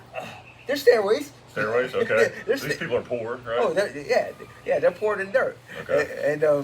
And sometimes these alleys, you have to walk sideways through these alleys, and Bobby patrols these areas. Every day. Now, what do they? There's drugs, crime, prostitution, etc. All of it. All of it. So they make their money mostly through the drugs, Mm-hmm. but Like what? What kind of drugs? whatever's popular now, I don't know. Yeah. It changes, Yeah. just like it does here. I saw a podcast the other day, and they were talking about trank, and it's like a mixture of fentanyl and some other thing. I don't even know what it was, and it leaves these like zombies, man. And they were driving through like Baltimore, and you see these people just like this, just bent over. And one, why would you want to take a drug just bent over all day? Yeah. And two, I mean, they're literally walking not even walking zombies, man, zombies. And then they were filming the ground there. It was Philadelphia, that's what it was. And there were literally, no exaggeration, I'm not even joking, man, needles everywhere. They had to watch their feet, like where they stepped, because they, goodness. you get HIV or whatever the heck. It was absolutely terrible, but Yeah, so that's what it's like there, in these favelas, and I'm talking some steep mountainside too. Really? Yeah. So you don't so a lot of times Bobby they tend not to go in there at night either. mm-hmm. Matter of fact, they don't go in there at night in the favelas. Most of their operations are during the day. okay. Yeah. And they go in heavy, sometimes with armored vehicles as well. And so we did some joint training in there, and it was really good training. In the favelas? In the favelas, Really? yeah. What was yours? So even like you are Brazilian, right? But I know you kind of detached, right? You live in America your whole life. Mm-hmm. You get there and just like, what do you think when you looked up at that mountain? You just saw all that people living like that, right? Well, so so I'm from Brazil. You know, I still have family there. Most of my family still lives in Brazil. Oh, you wow. know? Yeah, and so I've been there before, but we didn't go to favelas though. Yeah, why would you? You know, but you could see them. You could see the favelas from anywhere in Rio. Okay. You know, so it's not. You know, but don't get me wrong. There's a lot of good people up there too. Oh, I'm sure. Yeah, anywhere. What would you see there? Like when you went, like you told me the grenade story. Like what? how Okay, was so it? the grenade story is let me tell the grenade story. So what I thought was, you know, when we're doing these patrols, you know, through the favelas, is like, how easy would it be for someone just to stick their head out one of these windows and either just, you know, just rain bullets down on us or just drop a grenade down on us. There's nothing you could do about it, you know, but just take it, Yeah, you know. Yeah. that's freaky, man, and it happens. I mean, almost on the daily there, huh? Yeah, yeah. You know, but there's got to be a reason why it doesn't happen as often as you think. Perhaps the consequence would be that they would, you know, raid that entire building. Yeah, I'm sure that it's taken care of very quickly because it draws attention to the drug trade and the Yeah. leaders of that area. Hmm. So that makes sense. And keep it on lock, just like prison or Yeah, whatever. absolutely. What'd you learn from being in there and working with those dudes? Well, I learned that their job is very tough. Mm-hmm. That's a dedicated unit, and those officers, they're good family men. You know, they didn't strike me. A lot of people like to say that the police is a little corrupt, but I didn't get that feeling from them. You know. The conversations I had with them, they seem like you and me. Yeah. You know, we talk about family. We'd go out, we'd go watch sports. You know, and we went to, you know, they had barbecues for us. You know, you know, Amazing Brazilian food. barbecue is pretty good. Man, I'm getting hungry. I'm thinking of that. Man. You know, so what I learned is they're just like you and me. Yeah. You know, it's just When it comes down to it. yeah. You know. That had to have been pretty cool to go back to the homeland and you're getting paid for it and you're helping out, right? You're learning, right? You get a lot out of a trip like that, I think. Yeah, there's another cool thing about this story as well. So my grandmother, my first deployment to that we already discussed. Mm-hmm. My grandmother, she died on my first deployment to Iraq. So I didn't get sent home for her funeral because I was in a recon platoon and there's only one corpsman per platoon. Okay. They don't send the corpsman. So I didn't get to go to her funeral. So I understood, you know, but so that was in 2004.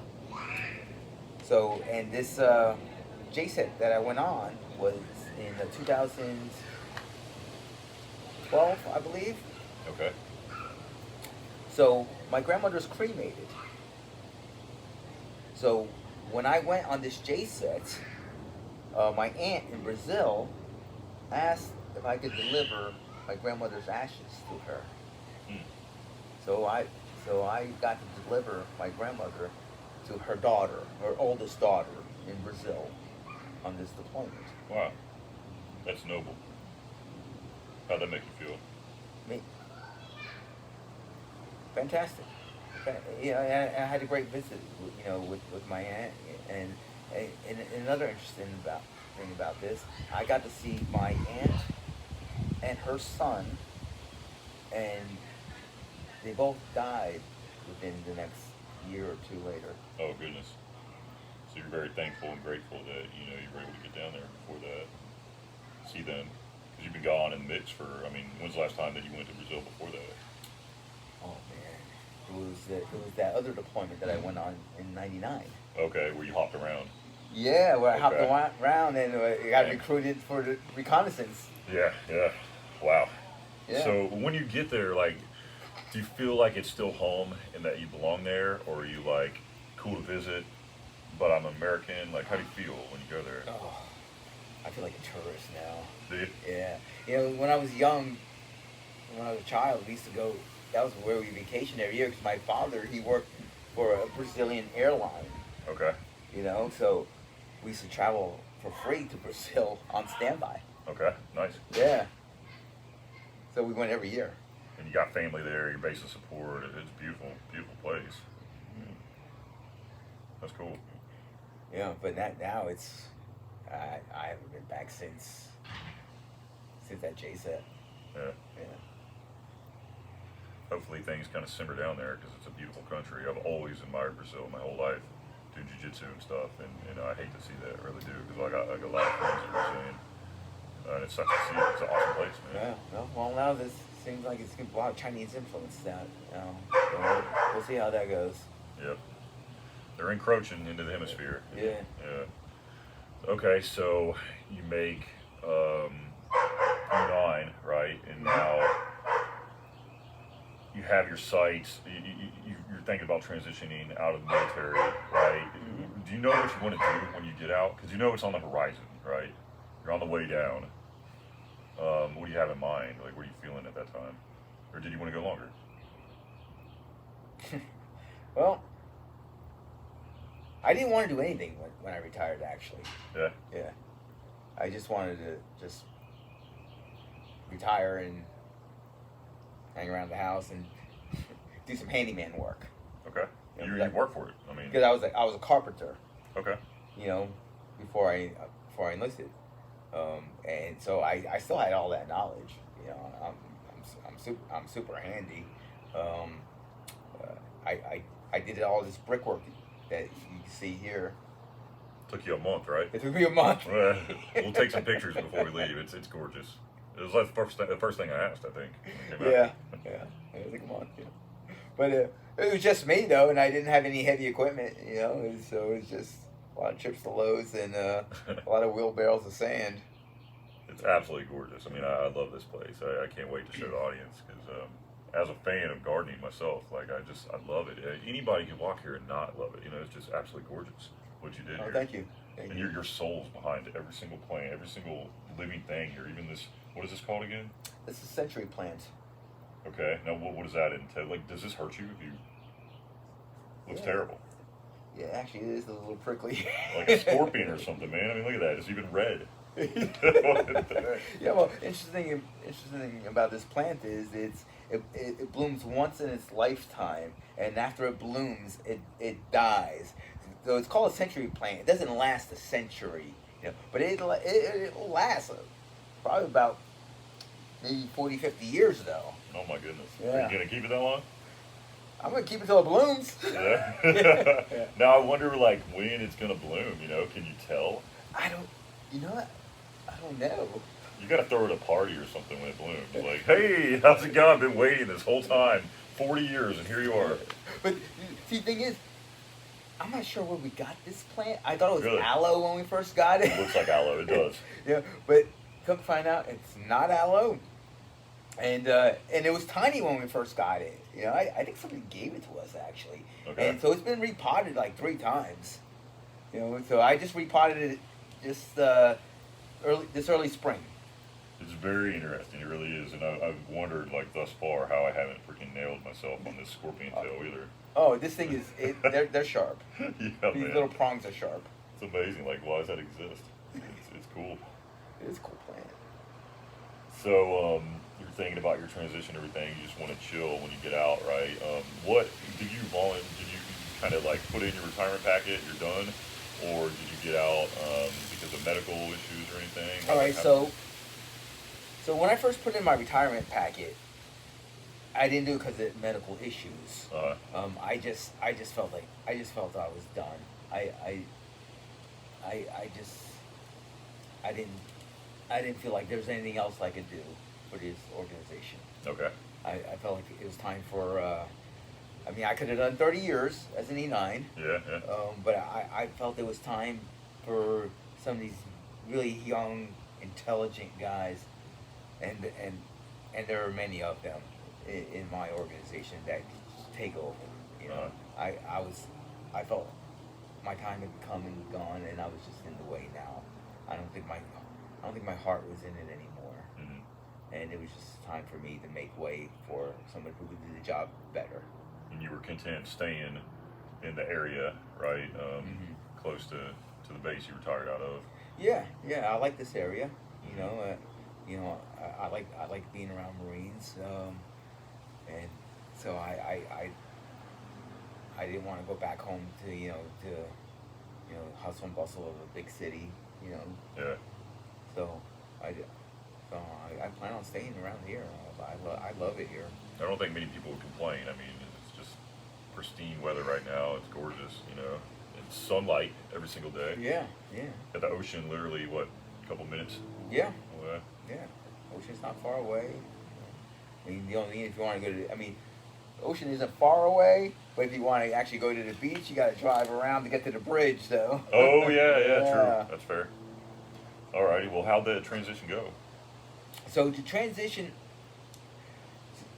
so the last couple years of my career, I wasn't feeling well.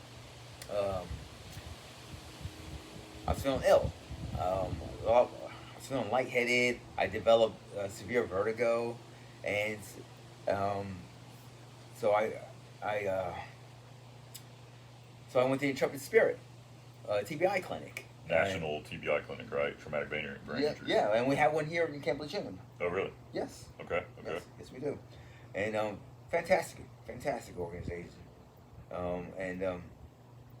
And I went into the longer program, which is 12 weeks. The in-care inpatient program. Yeah. Yeah. And so I saw specialists, for those weeks, and I wasn't getting any better, and they couldn't diagnose my issue. So they kept me under care. So officially they had to discharge me from the program because I finished the 12 weeks. Yeah. But I was still had appointments almost every day. Yeah, I did that also for my TBI, and it is a full-time job, and I still had a full-time job at the time. And dude, all day, every day. You're right. Yeah. But that's where I was also running into issues because I still had a full-time job, and now my full-time job was expecting me to work more, but I wasn't feeling well. I couldn't concentrate on work. I was dizzy. I was having episodes of vertigo and my headaches with that. Yeah. Okay. Absolutely. Do you happen to see glitter before they happen? Yes, I see an aura. Yes, man. Before the migraine. And then you know it's coming. Yes. Oh yeah. Okay. Yeah, absolutely. Dang, man, it's so common. Yes. Absolutely. So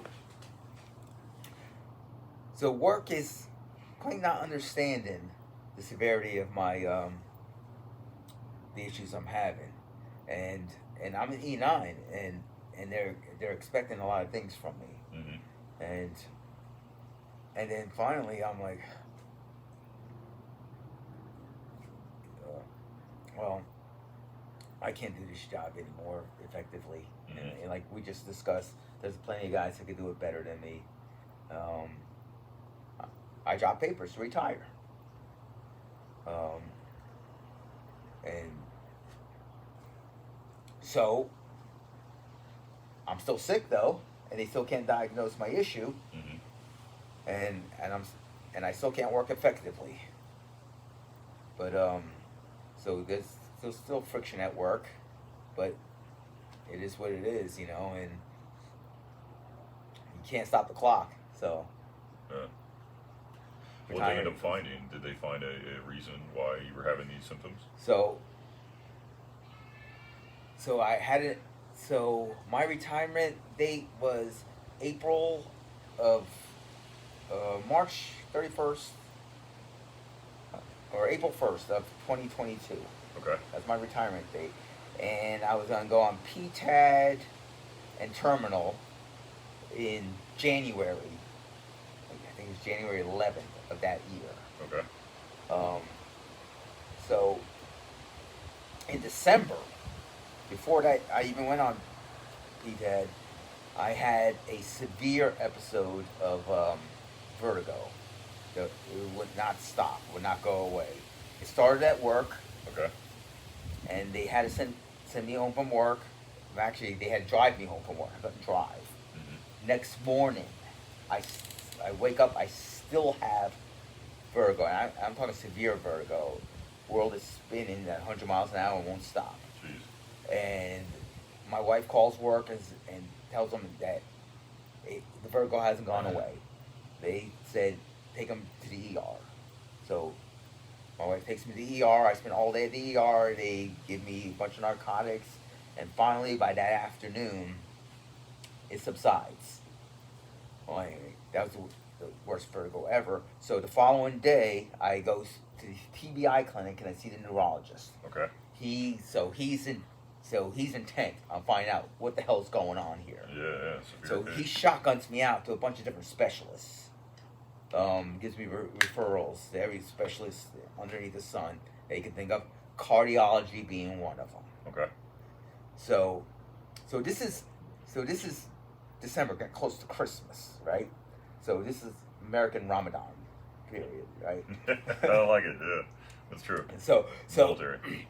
So I do the entire cardiology workup, but guess who's not there at the time? The cardiologist. Okay. So all the techs do all their Naturally. things, you know. So I do all that, you know, and then think nothing of it. Well, New Year's comes and goes, and then like a week after New Year's, I'm on PTAD at this point. And what does that stand for? Permissive TAD. Okay. It's some free time you get off right before your terminal leave. Okay. Yeah, it's just extra days off for free. Permissive TDY. Yeah. Yeah. In the Army. Okay. Yeah. It's Same piece. just to take care of like some personal shit before Yeah. you go on terminal leave. Yeah. I think it's you get 10 days. You authorize 10 days of it. Mm-hmm. And so I'm on this time, and it leads right into terminal leave. Yep. And so basically, you're done at this point. Yeah. You don't have to go back to work. Exactly. So this is where I am. So I'm done. I'm free, right? Mm-hmm. But you're still active duty at this point, right? Until your retirement date. Technically, yeah. Yes. So I'm checked out of the command. Yeah, you're checked out. You're done with all your work. Yeah. But so I get a call from the cardiologist's office. So guess who came back to work after his long vacation? Yeah. The cardiologist. Of course. So he calls me back. I said, "Hey, Master Chief Dacosta, could you come in and see us? We want to follow up to that workup you did in December." Oh gosh. I'm not thinking anything serious of it. Yeah. Because you're in your head. The problem's in your head, right? You're thinking. That's what I'm thinking. I thought he would just want to tell me everything was fine, Mm-hmm. you know, and just go over the results. Well, I get in his office. He doesn't mince words. He comes right out and says, Master Chief, we discovered that you have what's called a bicuspid valve, and your condition is severe and it needs to be replaced. Mm. I'm like, what? And we want to refer you to Duke University Hospital for your surgery. At least it's a good hospital. Yeah. But you're scared to death. Like, what do you think when he tells you this? You're like, oh. I'm like, what? But you know what? But I'm not too shocked, you know, because I've been sick for like two years now, Mm. you know, and I felt there was something wasn't right, you know, and so something had to be causing all of this, you know. Yeah. And Besides, you're a medic, so you're trained. yeah. You know. Besides all this, besides the TBI, you know, and so I go see the cardiologist over at not cardiologist, cardiothoracic surgeon Okay. at Duke University. I have that appointment, and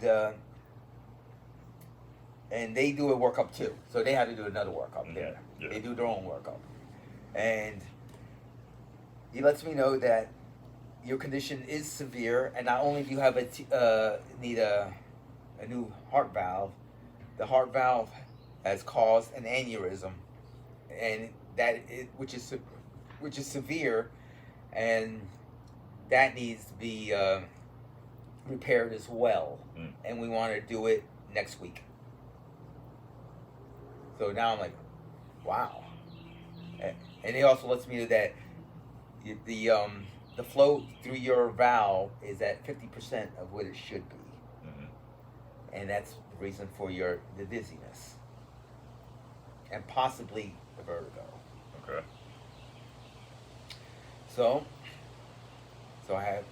we scheduled the surgery. I had the surgery while still on active duty, which was good. That made everything simpler. Yeah. You know, on definitely. active duty. They really make sure that you're taken care of at that point. Yeah. So I actually had to check back into the command at this point. Really? Yeah. Because so I could get TDY orders to Duke. Okay. So they pay for all that shit. Yeah. Jeez. Yeah. And I mean, how- not just the surgery, because TRICARE was going to pay for that, but because I'm authorized the family to stay in a hotel as well while I'm up there, and also my travel pay too. Okay. So I got all that. So How long were you down for? So I was up there for I think total 10 days. Okay. And command supported you? Yeah, the command supported me. Good. He supported me on that, and then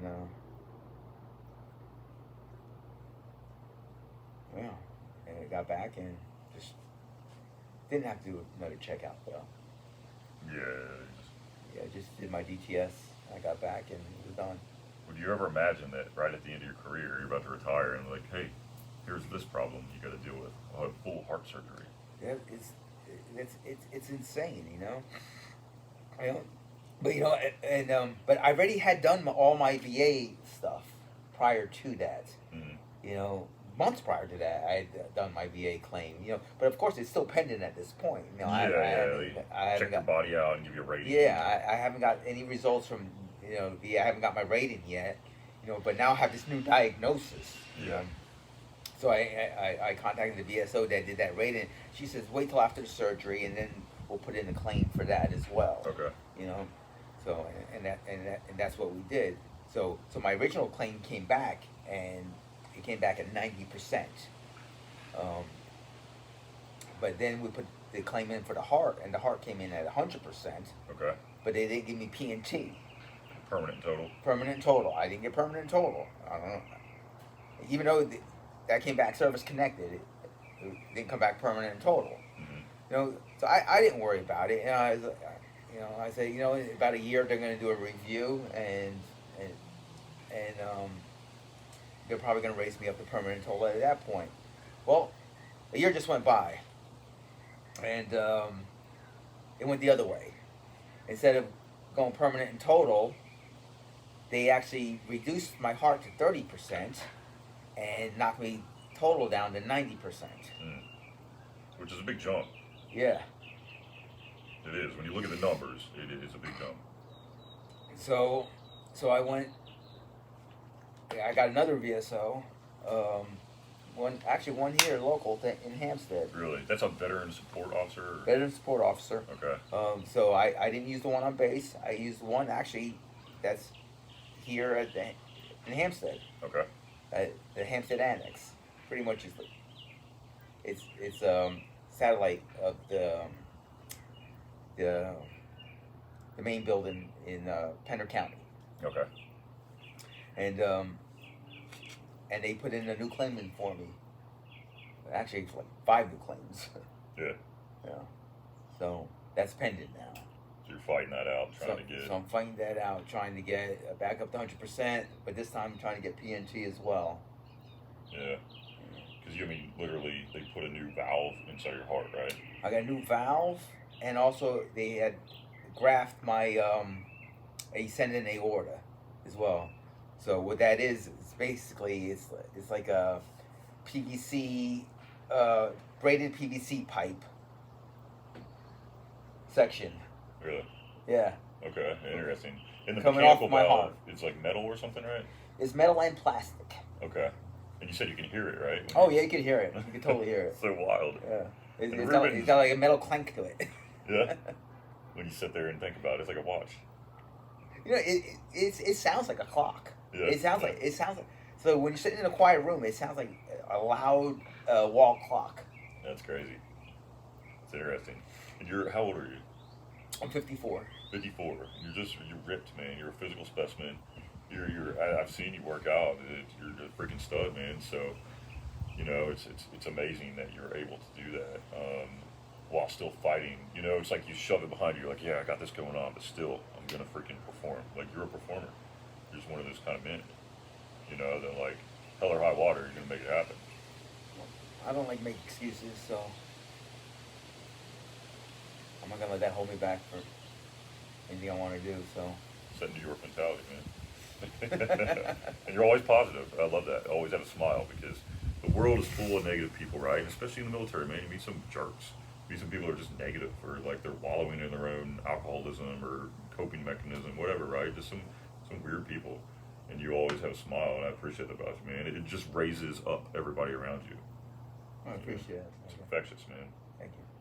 Well, I do have to say then, what's next for you now? I mean, you're retired, right? You made it the pinnacle of your career. What do you got going on?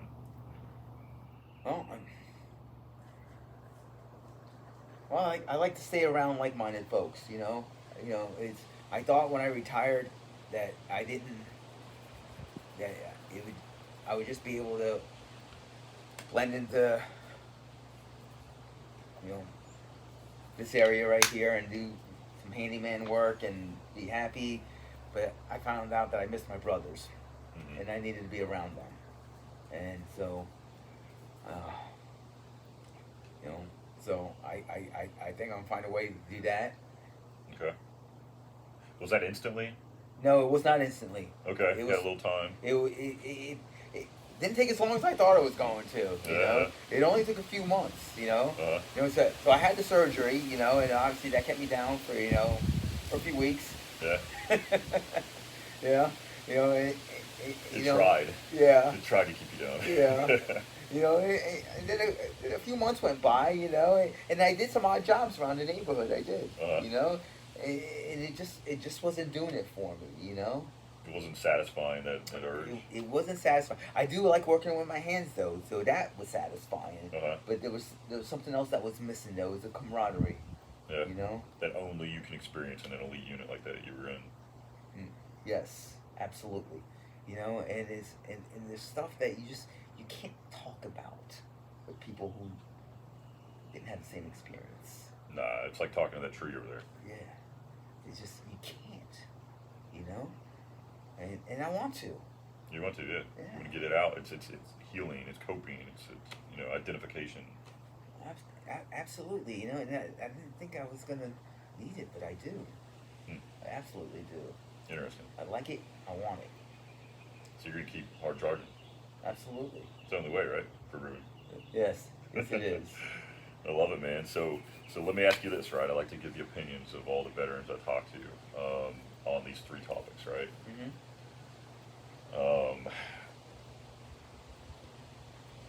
You've been, how many combat deployments do you have? 6. 6 combat deployments. You have me too. So you've seen it all, man. In a broad swath of the world, right? How good and how bad humanity can be, right? With all that being said, what is your take on war? Well, first, war is horrible, but sometimes necessary. Mm-hmm.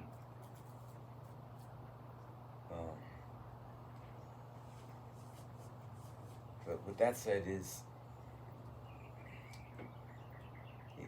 we need to probably set goals, and when the goal is reached, I don't know, not find another way to, I don't know, continue it. We'll Set find a a way. goal like remove a dictator, restore freedom or whatever. Yeah, but some of these are difficult, because some of these places where we go to war, they want the dictator. Mm-hmm. They don't want democracy. Yeah, you're right. Yeah, so. And it's not black and white, is it? No, it absolutely isn't. So I mean, I don't have the answer to that. Mm-hmm. I wish I did. Yeah. That's somebody far more intelligent than me may have that answer, but I am smart enough to recognize that they don't want democracy. Mm-hmm. Example: Iraq and Afghanistan. They don't want what we have here. You were pulling literally pulling surveillance on the voting polls in Iraq. Your first-hand knowledge. Yeah. I mean, some people might have wanted it, but most wanted to sabotage it. Isn't that crazy to think? Yeah. You'd think that we have this natural human inclination for like liberty and freedom, right?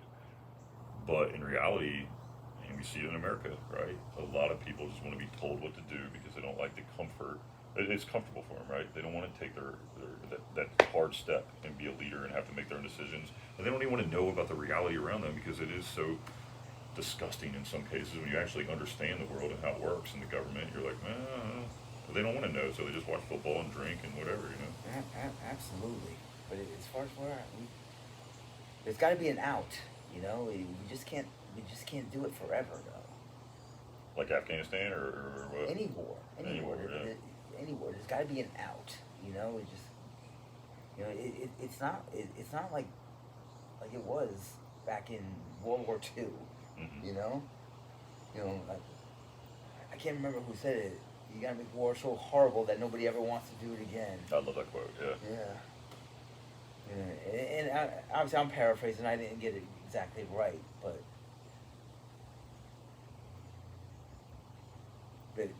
if that's not the solution, I don't know what it is. Mm. Well, you got 2 kids in college, right? Yeah. And say they get out, right? Say they get out. You did your whole career in the military, and they graduate, and they have what are their specialties again in college? My daughter, she wants to be a mechanical engineer, so that's her major. Okay. And my son is a computer science major. All right, so they're extremely intelligent, right? They have all the options in the world available to them, Mm-hmm. unless AI takes over or something. They come to you, right? And you know that. You put them through school, everything else, right? Mm-hmm. And they're like, hey, Dad, I'm gonna follow in your footsteps and join the military. What do you say to that? Do you support that?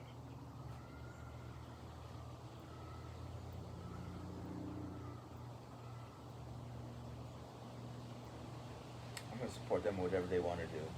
Yeah. Yes. Yeah, I'm going to support them whatever they want to do. Me personally, I don't think I'd want to go in the military right now. Mm-hmm. But if that's what they wanted to do, yes, I'm going to support them. Mm-hmm. I'm not going to talk them out of it. They're grown adults. Yes. You guide them. You guide them for 20-something years, and Yeah. it's their decision at that point. That's right. They're adults. And I'm going to help them and I'm going to guide them into whatever MOS they want to do, and help them make that decision. What if it's a combat-based MOS? Still. I'm going to tell them to go to special operations. Yeah. Yeah. Why so? Oh. I think that's more satisfying than conventional forces. Yeah. Yes. More opportunity to help. Absolutely. Yeah. All right. Yeah. So finally, right, with all that being said, and with the horrors that you've seen, right? I've heard that quote that there's no atheist in a foxhole, and I know that's very general, right? Of course, there's atheists in the military, right? But I do like to understand, the veteran's perspective based on everything you've seen. Like, what is your take on God after seeing all this?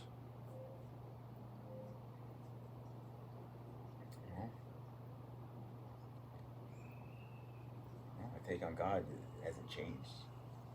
I was raised a Catholic, still a Catholic. Mhm. I admit I don't practice as much as I used to. Mhm. I went to Catholic school in New York, and Did you? I was a choir, not choir boy. I mean, I was an altar boy. Okay. Yeah, Queen of Peace Church in Flushing, New York. Dang. Uh, It's good education. Did you rest on that when you were going through some of this trouble? Did you rest on that foundation in God? no, I was angry with God for a little bit. Really? Yeah, but you know what? When I was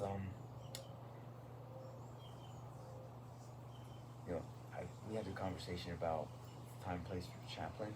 Hmm. It's a conversation I had with the chaplain, and he gave me some good advice when we were talking about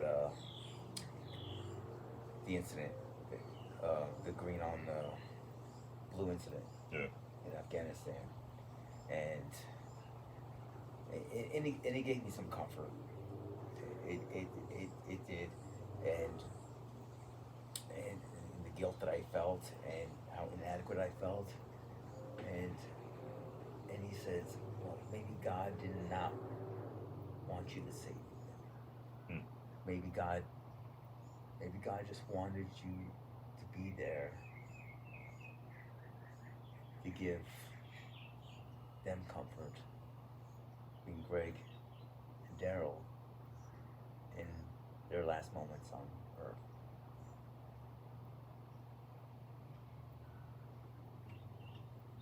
And that's and I try to think that's maybe that was my purpose that moment.